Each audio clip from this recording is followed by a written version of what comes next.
Welcome Lakshika.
Welcome.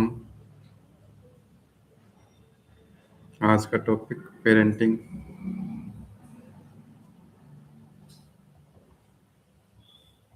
Parenting पे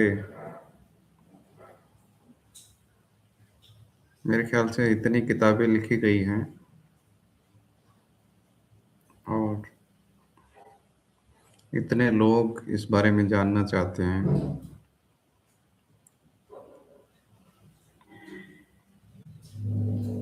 उसके बाद भी ये टॉपिक अनछुआ रह जाता है,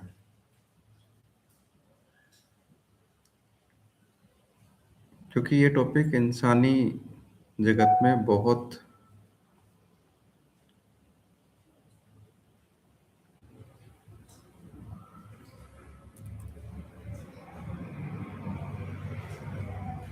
इंसानी जगत में इतना नज़दीक है ये कि हर पेरेंट चाहता है कि उसे कुछ खबरें पता हो तो वो अपने बच्चों को बेहतर बड़ा कर पाए।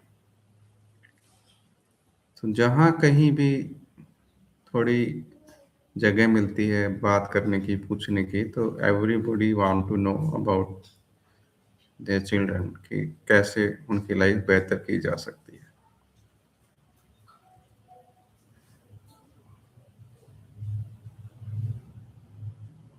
दो लोग जो सच में ही प्यार करते हैं, वो एक सुंदर दुनिया बनाना चाहते हैं,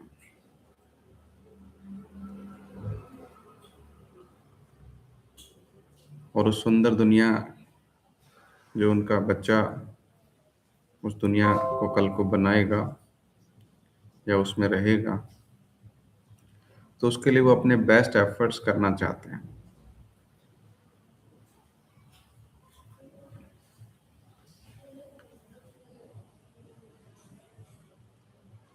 तो प्यार से एक बच्चा जीवन में आता है और उसे बहुत सारा प्यार मिले तो ही वो ठीक से बड़ा हो सकता है। इंसानी बच्चा 20 साल लेता है ठीक से बड़ा होने में।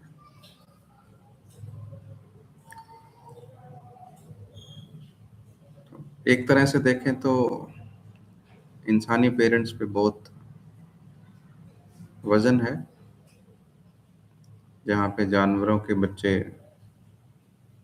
कुछ महीनों में, कुछ दिनों में, कुछ घंटों में बड़े हो जाते हैं, वहाँ पे इंसान का बच्चा 20 साल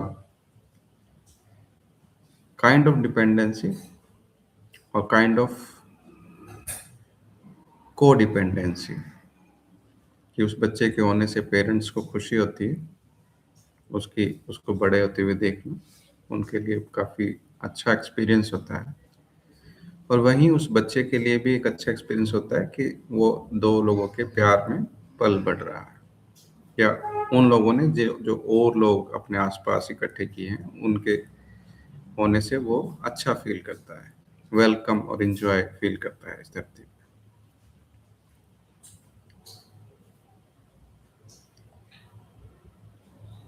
पहले हम समझ लेते हैं कि पेरेंटिंग क्या नहीं है, नहीं तो बहुत कंफ्यूजन रहती है पेरेंटिंग पे। बहुत से माँ बाप कहते हैं कि सुना है, कहते हुए सुना जाता है उन्हें कि हमने तुम्हें पढ़ाया है, लिखाया है, तुम्हारे ऊपर इतना खर्चा किया है, तो वी डिड अवर पेरेंटिंग, हमने अपना काम कर दिया, नाउ इट्स योर टर्न कि तुम काम करो, कुछ ऐसा करो जैसे कि नाम हो, कुछ तुम कमा पाओ, सेटल हो पाओ लाइफ में, ये तुम्हें करना है। तो पेरेंटिंग क्या नहीं है? पहली बात तो पेरेंटिंग एक जिम्मेदारी नहीं है। हर एक पेरेंट इसे अपनी खुशी से करना चाहता है, ये उस पर कोई जिम्मेदारी नहीं है कि कल को उसे ये कहा जाए कि तुमने हमारे लिए क्या किया, तुमने हमें एक अच्छे स्कूल में पढ़ने के लिए तुम्हारे पास रिसोर्स ही नहीं थे, तो तुम्हें पेरेंट होना ही नहीं चाहिए था। तो ये चीज़ें नहीं की जा सकती। एक पेरेंट होना उसका अपना डिसीजन है, और वो आउट ऑफ लव अपने बच्चे के लिए करना पसंद करता है। तो एक जिम्मेदारी नहीं है, this is out of love. तो उसके लिए उसको टोका नहीं जा सकता बाद में। दूसरा पेरेंटिंग क्या नहीं है कि अगर आपने बच्चे का खाने का, रहने का इंतजाम किया है, तो आप कहेंगे जी ये पेरेंटिंग का हिस्सा है और ये हो गया। तो खाना खिला देना या उसकी सुरक्षा का ध्यान रखना पेरेंटिंग नहीं है।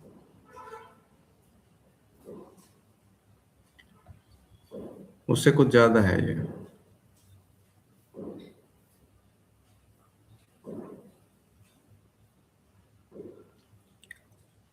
और क्या नहीं है पेरेंटिंग?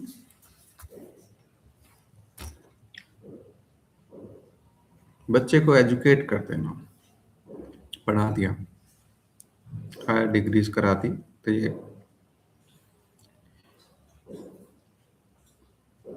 पेरेंटिंग नहीं है ये।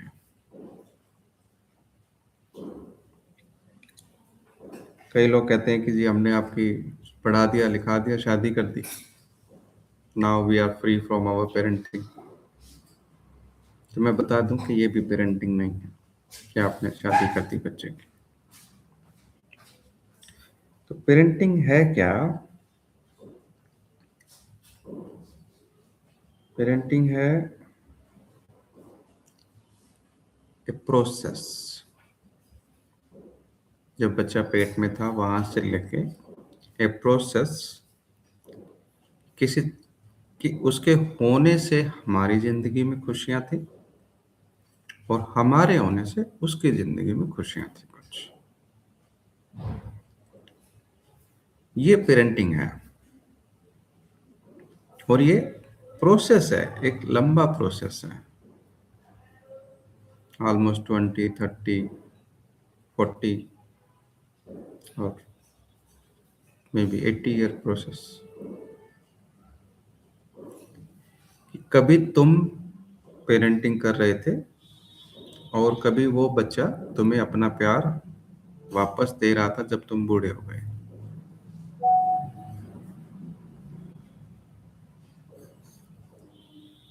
पेरेंटिंग का प्रोसेस है कि give and take, you enjoy, both of you enjoy.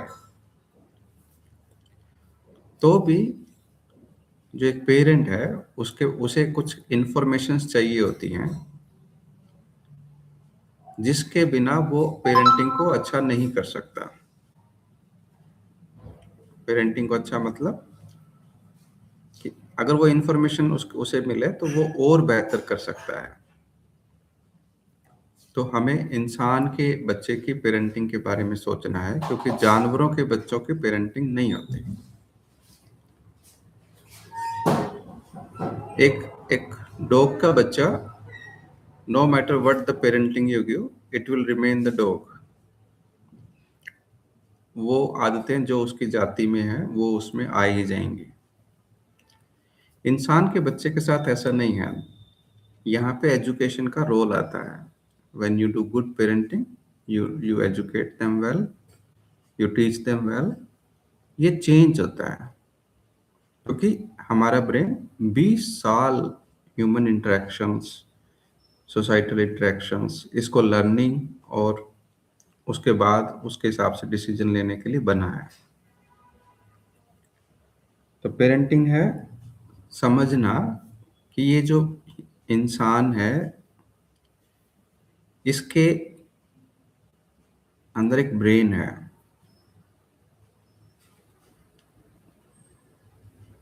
Brain जो कि सोच सकता है, समझ सकता है, डिसाइड कर सकता है, एक्शन ले सकता है। इस ब्रेन को हमारी पूरी एजुकेशन सिस्टम सोचने के लिए यूज करती है कि किस तरह से रैशनली सोचा जाए, ठीक से सोचा जाए। जबकि हमारा ये ब्रेन मंकी ब्रेन है। मंकी ब्रेन का मतलब है जो टिक के नहीं बैठता।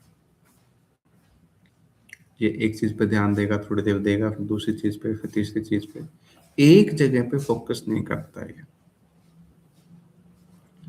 तो हर एक पेरेंट को इस बात का ध्यान रखना है कि वो ब्रेन को कंसंट्रेट करना सिखाएं अपने बच्चों को। कैसे होगा? अपने आसपास के कुछ चीजों पे ध्यान देना, अपनी बॉडी में क्या सेंसेशंस है उन पे ध्यान देना, अंदर थॉट्स और क्या फीलिंग्स है उन पे ध्यान देना, उनके प्रति अवेयर होना, जिसको आजकल हम माइंडफुलनेस बोलते हैं। माइंडफुल प्रैक्टिसेस सिखाना, ताकि मंकी माइंड कंसंट्रेट करना, एक जगह पे टिकना सीखे। बाय नेचर ये ऐसा नहीं होता है। बाय नेचर ये मंकी है, एक पेड़ से दूसरे पेड़, दूसरे से तीसरे, और बैठना इसकी आदत नहीं है। और जितना ये इस तरह से कूदता रहेगा, जंप करता रहेगा, उतना किसी भी काम को गहराई से नहीं समझ पाएगा। तो ये एक ऑब्जर्वेटरी माइंड है, ना कि थिंकिंग। जबकि हम इससे थिंकिंग का काम लेते हैं, ये ऑब्जर्वेशन करने के लिए है। तो इसको ऑब्जर्व करने को लगाना है कि अब ये मंकी माइंड कहाँ पे है। बॉडी बॉडी की सेंसेशन फील कर रहे हो, बाहर देख रहे हो, अंदर थॉट्स चल रही है कि इमोशंस है, इसके प्रति जागना, इसके प्रति अवेयर होना सीखना, ये इसका ट्रू वर्किंग है। ऑब्जर्वेशन मेथड्स यूज करना इस ब्रेन के लिए, ऑब्जर्वेटरी काम पे लगाना। दूसरा है हमारा इमोशनल माइंड, जिसको हम कुछ खास माइंड मानते नहीं हैं। हम एक ही माइंड मानते हैं, ठीक से, ब्रेन। जबकि इमोशन हमारे इंसानी जगत का मेन हिस्सा है। जानवरों में इमोशंस उतने स्ट्रॉन्ग नहीं है जितने इंसानों में।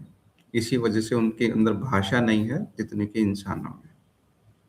हम अपनी फीलिंग्स को शब्द दे पाते हैं, हम चीज़ों के डिफ्रेंशिएट कर पाते हैं, नाम दे पाते हैं अलग अलग। इंसान, जानवर ऐसा नहीं कर पाते। तो हमारा इमोशनल जो हिस्सा है वो बहुत ही अलग है बाकी सब प्राणी जगत से।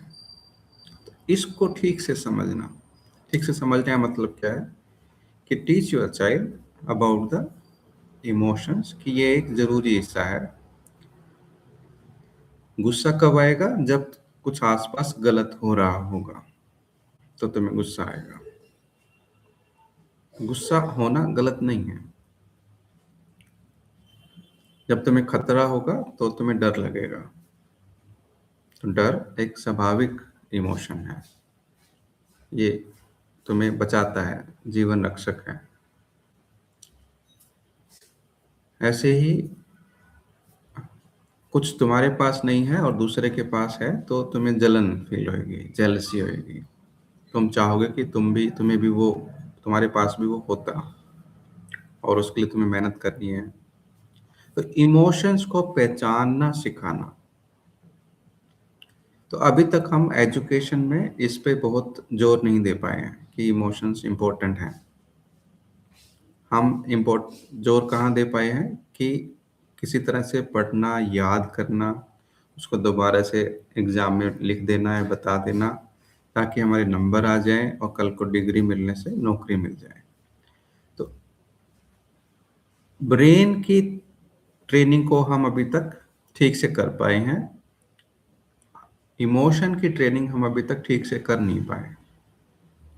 तो एक पेरेंट जो चाहता है कि उसका बच्चा डेवलप हो ठीक से, तो उसे इमोशंस के होने को जगह देनी है जीवन में।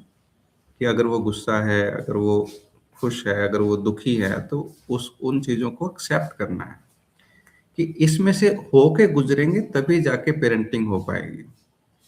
इसको मना करने से, इसको नकार देने से, या ये कुछ नहीं है ऐसा कहने से नहीं काम चलेगा। तो इमोशनल इंटेलिजेंस एक चीज है, ये इमोशंस के प्रति जागना। तो हर एक पेरेंट को ये काम खुद भी करना पड़ेगा, क्योंकि अभी तक के पेरेंट्स को ये सिखाया नहीं गया है। हमें यही कहा गया है कि नहीं, डरना नहीं होता, स्ट्रांग बनो, या रोने से क्या होएगा, सहना पड़ता है, जिंदगी में ये सब चलता ही है। जबकि रोने के बाद मन हल्का हो जाता है, डरने के बाद डर खत्म हो जाता है, गुस्सा करने के बाद गुस्सा खत्म हो जाता है, अंदर से निकल जाता है ना वो। तो हमें इमोशन के प्रति अपने बच्चों के इम्पोर्टेंट है कि हम उनको बताएं कि इमोशन किस तरह से जरूरी है। एक ब्रेन और है हमारे पास, तो तीन ब्रेन हो गए। पहला है ब्रेन, दूसरा है इमोशनल ब्रेन, पहला मंकी ब्रेन था। तो ये जो तीसरा ब्रेन है विजडम ब्रेन, जो पेट में होता है, गट ब्रेन, जिसको आज की भाषा में हम बोलते हैं गट ब्रेन। इमोशनल ब्रेन के बारे में और खास बात क्या है कि ये ऑब्जर्वेशन के लिए होता है, मंकी ब्रेन। और इमोशनल ब्रेन तुम्हें दिशा देता है जीवन में, सोचने की दिशा, करने की दिशा, क्या करके तुम्हें मजा आता है। ऑब्जर्वेटरी ब्रेन या मंकी ब्रेन को मजे का नहीं पता होता। इसका काम है या तो सोचना। तो बहुत सारे तुमने लोग देखे होंगे जो खूब सोचते हैं कि मैं ये कर लूँ, ऐसे कर लूँ, वैसे कर लूँ, मगर वो कभी डिसाइड नहीं कर पाते कि करना क्या है। क्यों नहीं डिसाइड कर पाते? क्योंकि इमोशनल ब्रेन के साथ वो अटैच नहीं है। इमोशंस एक्सप्रेस करना, या तो एक्सप्रेस करने में उनको दिक्कत है, या वो ज्यादा इमोशन फील कर जाते हैं जितना कि ओरिजिनल सिचुएशन नहीं होती है। तो इमोशन बैलेंस सही नहीं है उनका, तो वो जीवन में दिशाहीन हो जाते हैं, वो समझ नहीं पाते कि उन्हें क्या करना चाहिए, जिसकी वजह से करियर बनता है लाइफ में, जिसकी वजह से पार्टनर्स चूज करने में आसानी मिलती है कि कौन हमारे लिए बेस्ट हो सकता है। तो जब जब हमने इस चीज पे कोई वजन दिया ही नहीं, ध्यान दिया ही नहीं है, तो बहुत मुश्किल होगा, बहुत मुश्किल होगा जीवन को दिशाएं दे पाना। तो इमोशनल ब्रेन ये काम करता है। तीसरा विजडम ब्रेन की मैं बात कर रहा था। विजडम ब्रेन पेट में होता है। ये वो ब्रेन है जो दोनों का जोड़ है, मंकी माइंड का और इमोशनल माइंड का। जब तुम सिचुएशन भी समझ लो और इमोशंस भी ध्यान में रख लो कि तुम्हारे क्या इमोशंस हैं, तब जो तुम डिसीजन लेते हो वो डिसीजन ठीक होने की ज्यादा संभावना है, क्योंकि तुमने वो पूरी सिचुएशन को ध्यान में रख के लिया है। तो इसके लिए विजडम ब्रेन को एक्टिवेट करना पड़ता है, या ये कहो कि कल्टीवेट करना पड़ता है, उस पर ध्यान देना होता है। जैसे कि सोचने के लिए तुम सिर पे ध्यान देते हो, ऐसे कई बार हाथ भी रखते हो, ऐसे भी कंसंट्रेट करते हो यहाँ पे। ऐसे ही जब तुम हार्ट पे कंसंट्रेट करोगे तो इमोशनल ब्रेन एक्टिव होता है उस चीज़ से। तुम्हें उसकी खबर मिलनी शुरू होती है कि क्या चीज़ तुम्हें पसंद है, क्या नापसंद है, किन लोगों के साथ तुम्हें उठना बैठना पसंद है, किन के साथ तुम्हें नहीं नहीं जमता है। वो लोग बुरे नहीं हैं, पसंद नापसंद की बात हो जाती है। तो तुम्हें अपनी पसंद पता चलती है। और विजडम ब्रेन है कि सपोज तुमने कोई डिसीजन लेना है और समझ नहीं आ रहा कि क्या डिसाइड करें, तो उसके लिए क्या टेक्निक है कि तुम अपने पेट पे ध्यान दो। लेट जाओ, डीप ब्रीथिंग करो, पेट पे ध्यान दो, और जब पेट पे तुम ध्यान दोगे और गहरी सांस लोगे, अब अपना कोई भी डिसीजन जो तुम लेना चाहते हो वो सोचो। कि जैसे कि भाई मुझे पायलट बनना है कि नहीं। ओके, तो ना पेट के ऊपर ध्यान दोगे और सवाल करोगे अपने आप से कि मुझे पायलट बनना है कि नहीं। तो देखो कि पेट कंफर्टेबल है इस सवाल के साथ, बनना है इसके साथ कंफर्टेबल है, कि नहीं बनना है इसके साथ कंफर्टेबल है। मगर ये कल्टीवेट करना पड़ता है कि अपना ध्यान पेट पे लेके जाना। ये तुम्हें ठीक डिसाइड करने में मदद करेगा। अब ये बात एक बच्चे को सिखाई जानी चाहिए, बिना सिखाए उसे नहीं आ सकती।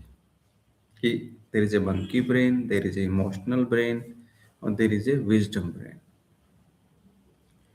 और इन तीनों के लिए एक पेरेंट को अवेयर होना जरूरी है। इसका मतलब क्या है कि जब हम ब्रेन की बात कर रहे हैं,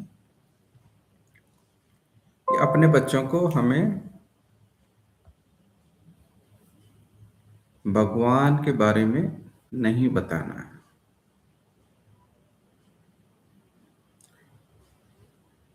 क्योंकि अगर हमने उन्हें भगवान के बारे में बताया और उन्होंने हमारी बात उस वक्त मान ली, जो कि बचपन में ज़्यादा संभावना है कि वो हम पे विश्वास करते हैं और वो मान लें, तो वो पूजा पाठ में पड़ जाएंगे। वो चेक नहीं करेंगे कि भगवान है कि नहीं, वो पूजा पाठ में पड़ जाएंगे ब्लाइंडली, जो अच्छी बात नहीं है। उसमें से कुछ लोग जो थोड़े बड़े होंगे और लॉजिकल थिंकिंग के होंगे, तो वो चेक करके देखेंगे कि भगवान है कि नहीं है, तो वो कुछ करेंगे, और वो भगवान जी रिस्पॉन्स नहीं करेंगे उस वक्त, तो वो कहेंगे भगवान होते ही नहीं है, तो वो फिर मंदिर या मूर्तियों को तोड़ने वाले बन जाएंगे बेवजह। तो बचपन में उन्हें आदतें मत दो किसी भी चीज की। जीवन को एक्सप्लोर करने का रास्ता हमें देना होता है। जीवन, ये जीवन एक्सप्लोर करके जी के पता चलता है कि क्या क्या है यहाँ, और हम क्या करने आए हैं, अंदर से हम क्या करके खुश रहते हैं। इस चीज को ढूंढने में मदद करना पेरेंटिंग है। मगर हम अभी तक इसको ठीक से कर नहीं पाए हैं, क्योंकि हमने सारा ध्यान अभी तक माइंड के ऊपर, माइंड को कल्टीवेट करने पे दिया है। इमोशनल माइंड को कुछ जगह नहीं दी है खास जीवन में, और ना ही विजडम ब्रेन का हमें खास पता है। तो इस चीज की टीचिंग, इसको बोलते हैं अपने साथ रहना। यह मेडिटेशन हर एक बच्चे को दिया जाना चाहिए कि अपने साथ बैठना सीखो। इससे उन्हें धीरे धीरे सेल्फ का पता चलना शुरू होता है। खुद के प्यार में जब बच्चा जाएगा पढ़ पाएगा, तो ही वो कल को परमात्मा या पार्टनर या इस धरती को सुंदर बनाने के बारे में सोचेगा। रैशनल माइंड, रैशनल माइंड जितनी टीचिंग हम अभी तक कर पाए हैं, हम सिखा पाए हैं कंपटीशन को, हम सिखा पाए हैं कि हर एक आदमी को अपने बारे में सोचना होता है। और जब सभी आदमी अपने ही बारे में सोच रहे हैं, स्वार्थी हो रहे हैं, तो उस वक्त इस धरती का क्या हाल होगा, ये अभी हम देख ही रहे हैं। कि we are not able to cultivate moral values, या इस सुंदर प्लेनेट को बचाने या कुछ करने के लिए हम बच्चों को नहीं बड़ा कर पा रहे। वो उतना सोच नहीं पा रहे। क्यों? क्योंकि पेरेंटिंग की कमी इस सारे में महसूस होती है। हमें एज ए पेरेंट अपने फियर्स, हम बहुत फियर में हैं कि पता नहीं बच्चा कामयाब होगा कि नहीं, कब इसको नौकरी मिलेगी, कब इसके नंबर आएंगे, ये ठीक से पढ़ नहीं रहा है, खा नहीं रहा है, ऐसे बहुत सारे सवाल हैं। We are not enjoying the process of parenting. Rather ये एक बहुत बड़ा टास्क और एक वजन हो गया है हर एक पेरेंट पे। तो हमें एक रेगुलर रिमाइंडर चाहिए कि ये पेरेंटिंग एक एंजॉय करने का प्रोसेस है। ये कुछ अचीव करने का प्रोसेस नहीं है कि तुम्हारे सपनों को तुम्हारे बच्चे पूरे करेंगे। They have their own brain, वो उसी से सोचेंगे और उसी से करेंगे, वो तुम्हारे ढंग से चलेंगे, ये नहीं होता है। इंसानों में ये नहीं होता है। इंसान के बच्चे एकदम नया सोचते हैं, कुछ नया ही करते हैं जो उनकी पिछले पिछली जाति ने नहीं किया हो। तो हमें इस बात को समझना है।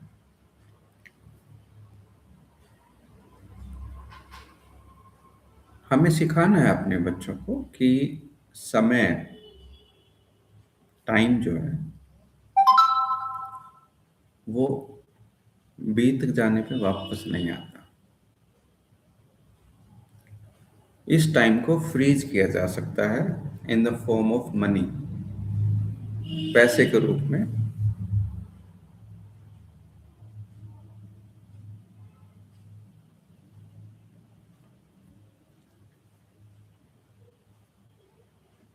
टाइम को पैसे के रूप में फ्रीज किया जा सकता है, मगर बीता हुआ टाइम वापस नहीं आता। ये पहले हमें समझना है, फिर अपने बच्चों को समझाना है कि अगर आज तुमने 3 घंटे काम किया और उसके बदले में तुम्हें कुछ मिला, तो उस 3 घंटे की वैल्यू को तुमने फ्रीज कर दिया उस पैसे के रूप में, जिसे तुम कल को अपनी पसंद की कोई चीज खरीदने, जो दूसरे किसी ने फ्रीज किया हुआ है अपना टाइम देके, उसको खरीद सकते हो। अगर ये 3 घंटे तुम काम ना करो, तो ऐसा नहीं है कि तुम्हारे पास 3 घंटे बचे रहेंगे आगे बाद में काम करने के लिए। नहीं, इट विल लॉस्ट। या तो तुम काम करके उसे यूज कर लोगे, नहीं तो वो खत्म हो जाएगा। ह्यूमन लाइफ कुछ इस तरह से बनी है कि तुम टाइम को पैसे के रूप में फ्रीज कर सकते हो,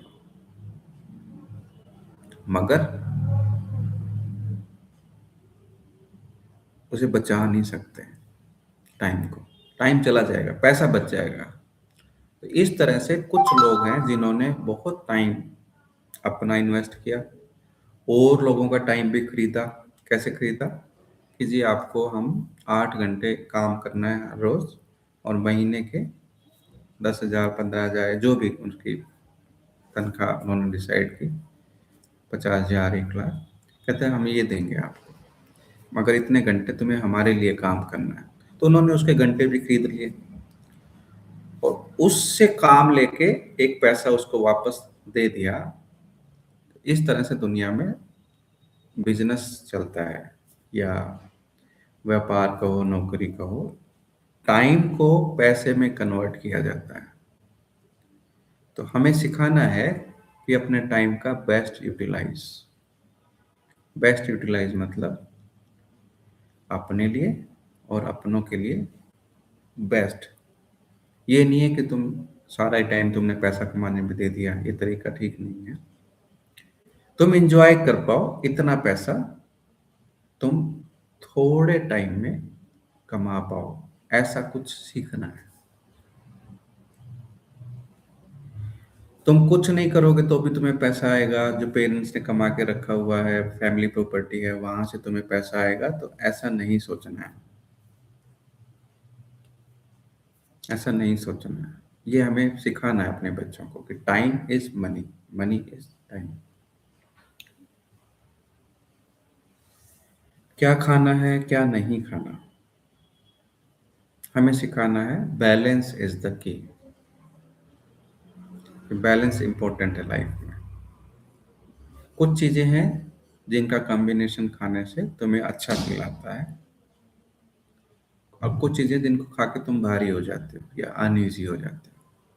तो अपने लिए क्या ठीक है, ये हर एक बच्चे को खुद ढूंढना होता है।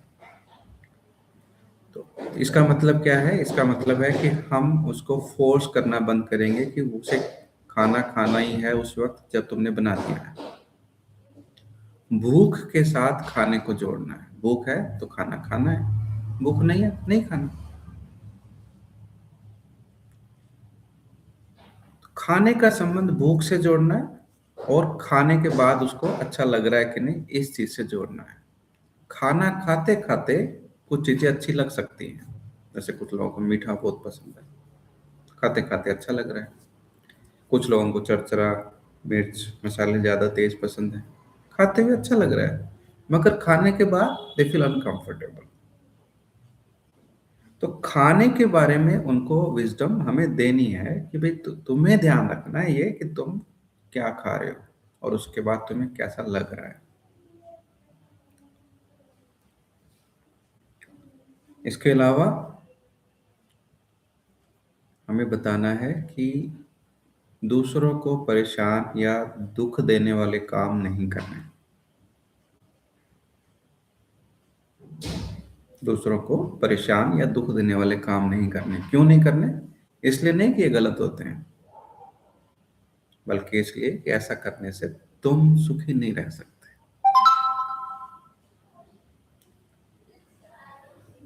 और अगर तुम चाहते हो कि तुम जीवन में खुश रहो, सुखी रहो, तो दूसरों को परेशान नहीं करना। उनके जीवन में मुश्किलें पैदा नहीं करनी। ना ही ऐसा सोचना है, ना ही ऐसा करना है।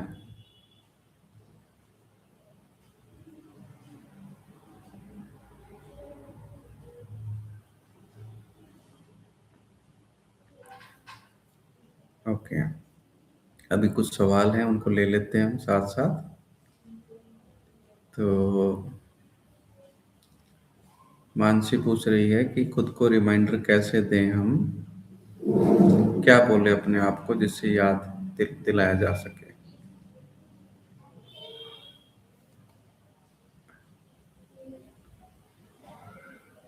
पेरेंटिंग एक एंजॉयमेंट है, और तुम इसे काम बना रहे हो, वैसे ही जैसे कि शायद स्कूल का होमवर्क होता था, या एक जॉब है। जॉब हम पैसे के लिए करते हैं, वो एंजॉयमेंट हो भी सकती है और नहीं भी। बहुत अच्छा हो कि तुमने अपने जीवन को इस तरह से बनाया हो कि तुम्हारी जॉब भी एक एंजॉयमेंट हो, तुम्हें मजा आए काम करके, ऐसा काम तुम ढूंढ पाए हो। पर अगर नहीं, तो भी जॉब से जो पैसे आते हैं वो जरूरी हिस्सा है। मगर पेरेंटिंग एक सच में एंजॉयमेंट की बात है। तो उसके लिए तुम्हें रिमाइंडर रखना ही है कि पेरेंटिंग एंजॉयमेंट के लिए करनी है।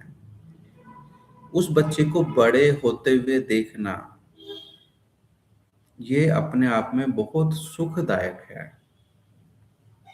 मगर हम उसकी परेशानियों को बहुत बड़ी कर लेते हैं, जैसे कि उसने आज खाना नहीं खाया, या उसके एग्जाम में नंबर कम आ गए, या वो आज बीमार है, बुखार हो गया उसको।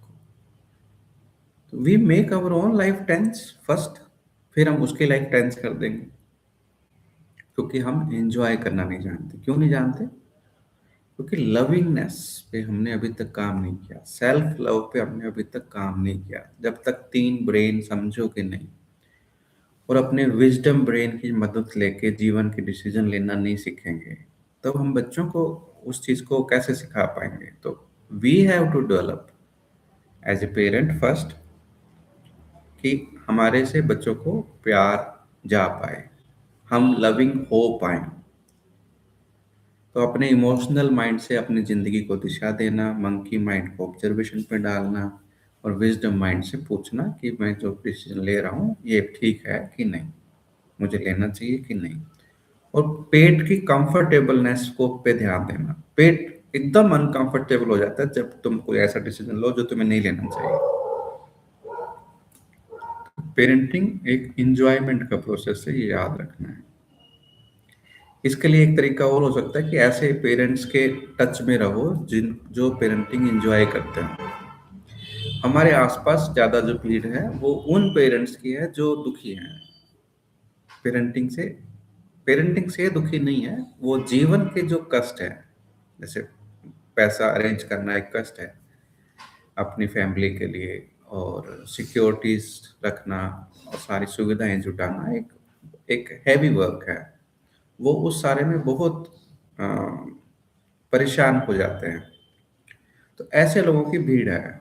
तो इस भीड़ में से कुछ ऐसे ऐसे चेहरे, ऐसे लोग ढूंढ पाना जो पेरेंटिंग को एंजॉय करते हैं, उनके टच में रहना, ताकि तुम्हें रिमाइंडर मिले कि जीवन या पेरेंटिंग जो है ये गॉड गिफ्ट है, कि हम एंजॉय कर पाए इस सारे दुख को भूल जाएं जो जीवन में घट रहा है, बल्कि अपने बच्चे और हम एक एक टाइम को एंजॉय कर पाए।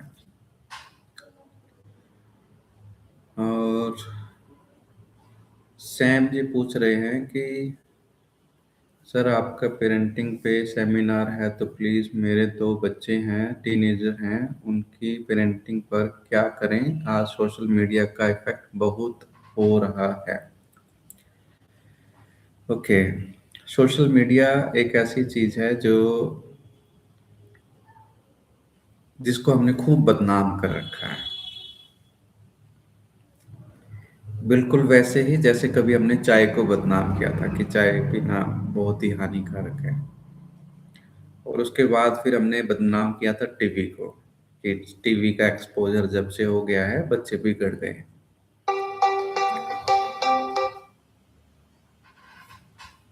तो ये बदनाम करना है। इस धरती पे क्या सब चल रहा है, इसको एक्सप्लोर करना हर एक बच्चे बच्चे की क्यूरियोसिटी का हिस्सा है। वो जानना चाहता है। जितने भी सोर्स हम ढूंढ पाए हैं, लोगों से मिलना है, बात करना है, सोशल इंटरेक्शंस हैं, हर माध्यम से एक बच्चा एक्सप्लोर करता है इस धरती के इंफॉर्मेशन जो ऑलरेडी मौजूद है, जो लोग मौजूद हैं, जो तरीके मौजूद हैं। तो एक्सप्लोरेटरी बिहेवियर का हिस्सा है। मगर हमारे बच्चे वो सब सीख जाते हैं जो उन्हें नहीं सीखना चाहिए, ये हमारा डर है। हम पेरेंट का आज ये हमारा डर है। और डर भी सच्चा है, ऐसा नहीं है कि कोई झूठा डर है, क्योंकि ये हमारे कंट्रोल से बाहर जा रहा है। सोशल मीडिया होने की वजह से हम रिस्ट्रिक्ट नहीं कर पा रहे कि वो क्या तो देखें और क्या ना देखें। हमारे हाथ से बाहर है सब। तो भी हम सोशल मीडिया को हटा नहीं सकते। इसलिए नहीं कि हमारे अंदर ताकत नहीं है, बल्कि इसलिए कि ये आज की जरूरत है। इस सारे से उसकी डेवलपमेंट को फायदा भी होगा। अगर नुकसान होने को जगह है, कोई भी चीज जो नुकसानदायक है वो फायदेमंद भी हो सकती है, उसके यूज की बात है। तो अब हम बात करते हैं कि सोशल मीडिया का इफेक्ट बच्चों पे है। एक पेरेंट जो कि फियरफुल पेरेंट है, या एक पेरेंट जो कि लविंग पेरेंट है। तो लविंग होने में और फियरफुल होने में एक फर्क है, कि एक कंट्रोल करना चाहेगा हर चीज को, और एक अपने बच्चे को एक एनवायरनमेंट देगा जिसको वो एक्सप्लोर कर सके और वो उसमें उसका साथ दे सके या एंजॉय कर सके। तो जब एक बच्चे को ठीक से प्यार मिलता है, तो वो उस प्यार को समझ पाता है कि प्यार कहते किसे हैं। सिर्फ शब्दों से बोल देने से, या कुछ ऐसे काम करने से जिसको प्यार माना जाता हो, जैसे कि किसी को गुलाब देना, या कोई कार्ड देना, या किसी किसी से बातें करना, प्यार नहीं है। ये चीज फैमिली में स्टेब्लिश होती है बिटवीन चाइल्ड एंड पेरेंट, कि व्हाट इज लव।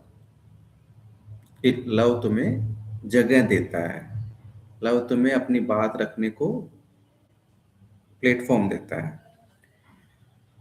तुम ठीक हो तब भी, तुम गलत हो तब भी, you are part of the family, क्योंकि वहां पे कोई तुम्हें जज नहीं कर रहा, they are there to support you. तो ये जब चीजें वो फैमिली में महसूस करता है, तो सोशल मीडिया अपना असर जो कि नेगेटिव आ सकता था, वो नहीं आता है। तो भी एक बच्चे को अपना डिसीजन लेना हमने सिखा नहीं है, और उस सारे में जब बच्चे अपना डिसीजन ले रहे हैं, तो वी पेरेंट फील कि कहीं कुछ गलत हो रहा है, जबकि ये इतना फास्ट हो रहा है, चेंज जो हो रहा है, कि वी फील परप्लेक्स्ड, कि हमें समझ नहीं आ रहा कि हम क्या करें। मुझे लगता है कि हमें लविंग होना इम्पोर्टेंट है, बजाय कि फियरफुल होने के।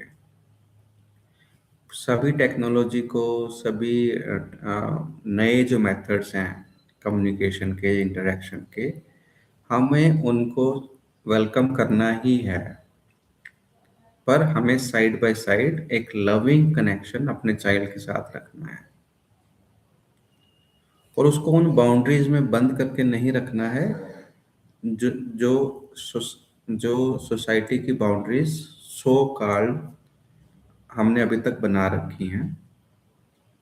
हमें इसको बड़ा होने में, एक्सप्लोर करने में और खुद को पहचानने में मदद करनी है, जिसके लिए हमने बात की कि उसको उनकी माइंड के बारे में बताना है, इमोशनल माइंड के बारे में बताना है, विजडम माइंड से कैसे मदद लेते हैं, कि अंदर से हम खुद डिसाइड कर पाए कि क्या ठीक है, क्या करना चाहिए।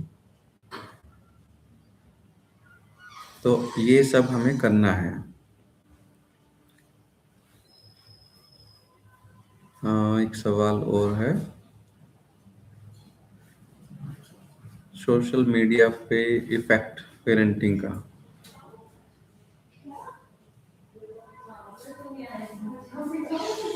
बच्चे फोन यूज करते हैं, इसके लिए क्या करें? ओके।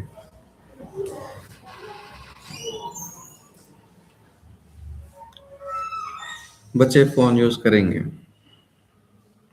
तो हम उनका टाइम डिसाइड कर सकते हैं।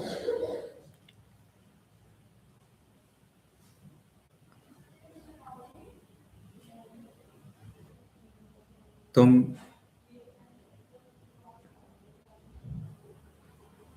तुम ये ध्यान दो कि हमने बच्चों को फोन तब दिए हैं जब हमें अपने कोई काम करने थे, तो फोन के साथ वो आराम से बैठ जाता है, अदरवाइज वो बैठता नहीं है।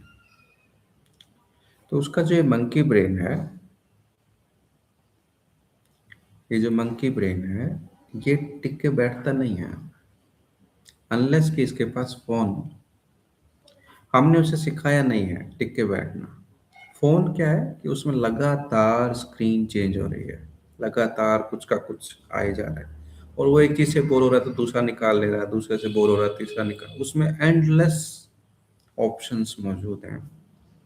तो मंकी ब्रेन उस पर लगा रहता है लगातार, मगर वो एक चीज पे नहीं लगा है। आप देखो कि वो फोन पे नहीं है, वो उसके कंटेंट पे है, और वो कंटेंट लगातार चेंज हो रहा है। तो हमने उसे नहीं सिखाया कि मंकी ब्रेन को कैसे सेटल करते हैं। इसलिए मैं कह रहा हूं कि हमने कोई भी बंदी बंधाई चीज, कोई भी गॉड का कॉन्सेप्ट बच्चों को नहीं देना, बल्कि ध्यान का कॉन्सेप्ट देना है बच्चों को, अपने साथ बैठना सिखाना है, किसी एक चीज पे कंसंट्रेट करना सिखाना है। ये जब तक नहीं होगा, हम फोन को नहीं हटा सकते जीवन से। ये लाइफ सेवर है पेरेंट्स के लिए फोन, कि वो अपना कुछ काम कर सकते हैं, नहीं तो ये बच्चा तुम्हारा ध्यान खींचेगा, और कुछ गलत थोड़ी कर रहा है, वो तो अभी डेवलप हो ही रहा है, जब तक कि हम उसको टेक्निक्स नहीं देंगे। तो मेडिटेशन हर एक बच्चे को, बहुत छोटे से, उसका क्या तरीका है कि तुम अपना एक रूटीन बना लो, सुबह या शाम को करने का, तो जब तुम करोगे तो वो भी करेगा, जैसे तुम खाना बनाते हो तो वो भी पास बैठ के खाना बनाता है, छोटा छोटा रोटियां बनाता है, आटा बेलता है, कपड़े धोता है तुम्हारे साथ बैठ के। ऐसे ही वो ध्यान भी करेगा। पर तुम्हें अपना रूटीन बनाना है कि तुम कुछ देर, 5 मिनट, 10 मिनट, ज्यादा नहीं करना है, 5-10 मिनट बहुत है, कि तुम ध्यान के लिए बैठे। वो तुम्हें जब बैठे देखेगा तो पूछेगा ये क्या करते हो, कैसे होता है, कैसे करना होता है, तुमसे बता दोगे। वो ऐसे पोस्चर लेके बैठ जाएगा। धीरे धीरे उसका माइंड वहां पे बैठना सीखेगा। तो इस तरह से हम सोशल मीडिया या फोन का कुछ काम चेंज कर सकते हैं। नहीं तो आज सीन ये है कि हम भूल गए हैं कुछ बनाना, क्योंकि हम कंसंट्रेट नहीं कर पाते। हम ऑर्डर दे देते हैं कि भी चलो जी, स्विगी को या जोमेटो को बोल दिया और वो खाना लेके आ गया। हम भूल गए हैं कि खड़े होके और अभी 10 मिनट या 5 मिनट में हम बना सकते हैं। उतना टेस्ट शायद पहली बार में ना आए जितना कि ऑर्डर पे आ जाता है, मगर फिर भी हम धीरे धीरे बेटर होते जाएंगे अगर हम कंटिन्यू करें, और एक पौष्टिक खाना भी होगा। तो हम उस कल्चर पे हैं आज, जो हर चीज रेडीमेड या हर चीज पैसे से खरीदना जान गई, बनाना भूल रहे हैं हम। तो इसके लिए कंसंट्रेशन चाहिए। थोड़ी देर हमें उस उसके साथ स्ट्रगल करनी पड़ेगी ना। एक बर्नर है कि एक फ्राई पैन है कि एक ऑयल जो उसमें गर्म हो रहा है, ये एक स्ट्रगल होएगी स्टार्टिंग में। तो ऐसी स्ट्रगल लेना हम भूल गए हैं। हम इंस्टेंट रिजल्ट वाले लोग हो गए हैं धीरे धीरे। तो अपने साथ बैठना भी इसी तरह की स्ट्रगल होगी। तो ये सिखाना है हमें हर एक बच्चे को।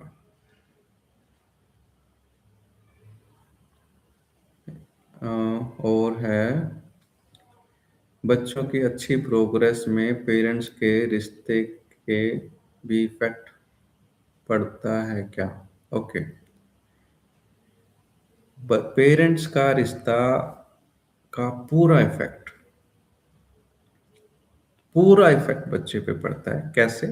कि वो आधी बॉडी तुम्हारी, वो माँ से आई है उसको, और आधी पिता से आई है। अगर वो बाहर की दुनिया में झगड़ रहे हैं तो इसके भीतर झगड़ा रहेगा, बिना कहे। क्योंकि आधे सेल उसके हैं और आधे सेल उसके हैं। जब बाहर की दुनिया में वो सेटल नहीं हो रहे, तो उसकी बॉडी में तो वो एक जगह फिक्स हो गए हैं, और 50-50 है। ये नहीं है कि कोई डोमिनेट कर ले वहां पे। तो पेरेंट्स को अपना रिश्ता लविंग करना ही है, अगर वो अच्छी पेरेंटिंग चाहते हैं तो। वरना वो अपना खुद लड़ते रहें और इसको अपने आप बड़ा होने दें, यहाँ तक भी ठीक है। फिर वो पेरेंटिंग की चिंता ना करें, क्योंकि अगर वो पेरेंटिंग नहीं करेंगे तो भी एक बच्चा ठीक से बड़ा हो जाता है, बजाय कि खराब पेरेंटिंग के। खराब पेरेंटिंग बच्चों को खराब कर देती है।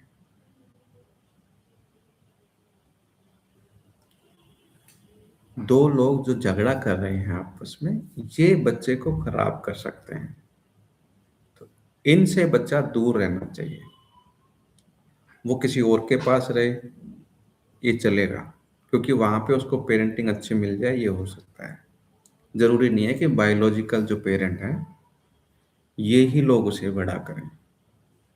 जरूरी है दो लविंग लोग, जो जिनके अंदर प्यार हो एक दूसरे के लिए, वो ही बच्चे के बारे में सोचें। ऐसा करने से क्या होगा कि उसे पता चलेगा कि दो लोग प्यार में रह सकते हैं।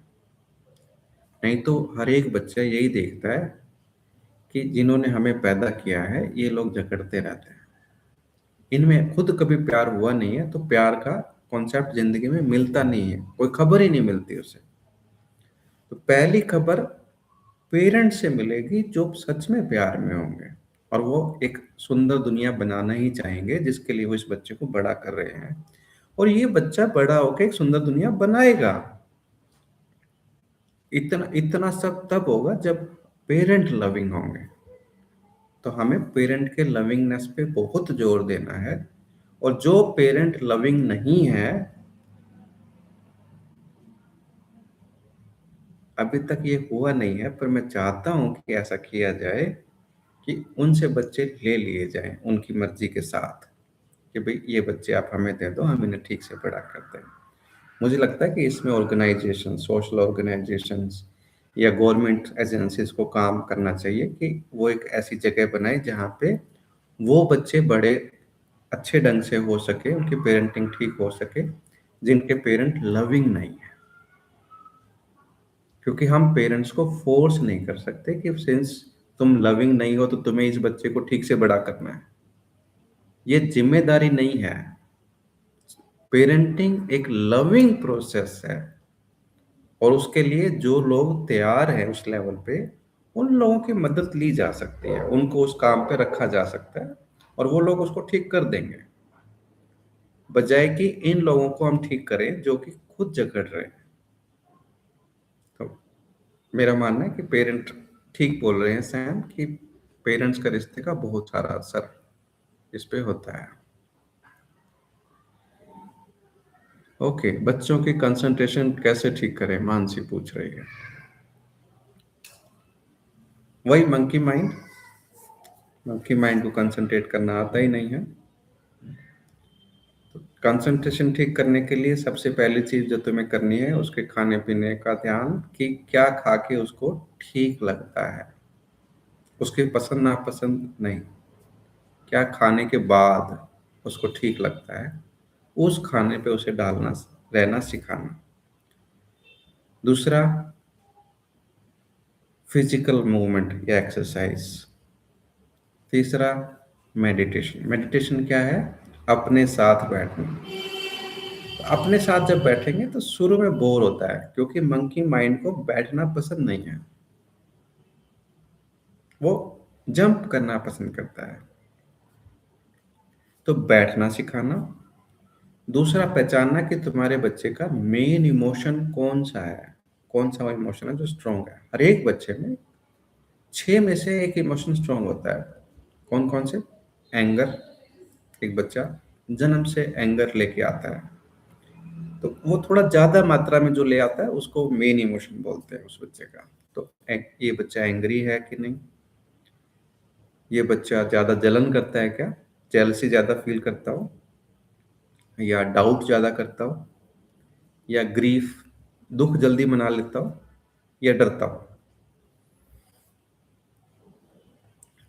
या एनवी ज्यादा करता हो। तो ये 6 इमोशन है। तो आपके बच्चे के इमोशन आपको पहचानने हैं, ताकि उसके इमोशनल माइंड को तुम ट्रेन कर सको। अ, जैसे मुझे याद आ रहा है कि एक बच्चे ने मुझसे शेयर किया कि उस क्लास में बाकी लोग, बाकी जो फ्रेंड है उसके, वो कोई फ्रेंड नहीं बनता है। जो भी बनता है वो कुछ दिनों बाद दूसरे का फ्रेंड हो जाता है, उसे छोड़ जाता है, तो उसे बड़ा दुख होता है। तो ये वाला बच्चा क्या था? ग्रीफ वाला बच्चा था, कि जब देखो छोटी छोटी बात पे रोना। तो अब एक बच्चा जो रूटीन से ऐसे छोटी छोटी बात पे रोता हो, तो वो दूसरे बच्चे उसके साथ मिक्सअप नहीं होना चाहेंगे, क्योंकि बच्चे एंजॉय करना पसंद करते हैं। तो इसके लिए अब हमें क्या करना है, इसके ग्रीफ के प्रोसेस को ठीक से कंप्लीट करना है। कैसे? इसको ठीक से रोने देना है घर पे। तो इमोशनल माइंड का जब हम ध्यान रखेंगे, मंकी माइंड को कंसंट्रेट करने लगाएंगे, विजडम माइंड के साथ पेट के ऊपर कंसंट्रेट करके थोड़ी देर 5 मिनट उसको लेटना सिखाएंगे, वो शांत होता जाएगा। इसके अलावा भी और मेथड है कि तुम उसको कहो कि आती जाती सांस पे ध्यान दो, इससे भी कंसंट्रेशन इम्प्रूव होती है। कि जब भी नाक से सांस बाहर जाए, कहना है, अपना ही नाम ले लो खुद का, जो भी बच्चे का नाम हो, बजाय कि राम, ओम, जीसस, अल्लाह, ये सब करने के। हमें चीजों को आसान रखना है, ताकि वो एक्सप्लोर कर सके। वो समझ सके कि दुनिया में सब कुछ अभी पता नहीं चला है, बहुत कुछ है जो वो भी ढूंढ सकता है, नया बना सकता है, उसकी जगह है अभी। कहाँ अभी इंसान का ब्रेन अभी पूरा 9 यूज नहीं कर पाए, 10%। जो हमारे जीनियस हैं वो लोग 10% यूज करके गए हैं। तो बहुत कुछ है अभी जानने और समझने के लिए। ओके, तो इस तरह से कंसंट्रेशन बढ़ा सकते हैं। सैम पूछ रहे हैं कि सर आप पेरेंटिंग को अपनी लाइफ में कैसे करते हैं और उसका क्या रिजल्ट है, प्लीज हमें भी बताएं। क्या परिवार में प्यार से रहने बच्चों के विकास होता है? ओके। पेरेंटिंग एंजॉय करने का प्रोसेस है। The more you enjoy your your company with your kids, कहते हैं पहले 5 साल, उसके बाद बच्चे का ध्यान फैमिली से हटके बाहर की दुनिया में, उसके फ्रेंड सर्कल है, गली की, मोहल्ले के, स्कूल के, उसके बाद जो दूसरे बैचमेट्स हैं या मेल फीमेल का जो अट्रैक्शन है वो सब स्टार्ट हो जाता है। तो उसके लिए हमें पहले 5 साल, पहले 5 साल इन बातों पे ध्यान देना है। 5 साल के बाद एक बच्चा अपने अपना रास्ता पकड़ लेता है, देन यू एंजॉय। उसके बाद टीचिंग करने को बहुत जगह नहीं रहती है। इट मीन्स फेल, मानसी पूछ रही है, इट मीन्स पहले हम चेंज हों तभी हम उम्मीद रखें कि बच्चे ठीक हैं हमारे। मुझे लगता है कि पेरेंटिंग के लिए इम्पोर्टेंट है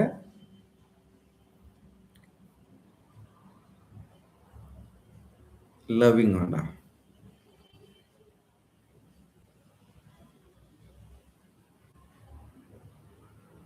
लविंग होना इम्पोर्टेंट है पेरेंटिंग के लिए। और उसके लिए जो भी पेरेंट तैयार हो, सभी पेरेंट्स तैयार नहीं होते हैं, मैं आपको बता दूं, सभी पेरेंट्स तैयार नहीं हो पाते हैं। बहुत लोग अपने से ऊपर नहीं उठ पाए, बहुत लोग नहीं छोड़ पाए खुद के अहंकार को, खुद के होने को, तो वो लविंग नहीं हो पाते, स्ट्रगल पे रहते हैं, हर वक्त स्ट्रगल पे रहते हैं। इसलिए हमें केवल उन पेरेंट पे ध्यान देना है, उन पेरेंट्स के लिए कोशिश कर रहे हैं जो लविंग हो सकते हैं। तो जब वो लविंग है तो वो बच्चों को बेहतर कर पाएंगे। दैट मीन्स हमें तैयार होना है। तैयार होने के लिए अपने mind, monkey mind, emotional mind, wisdom mind, इन पे काम करना है।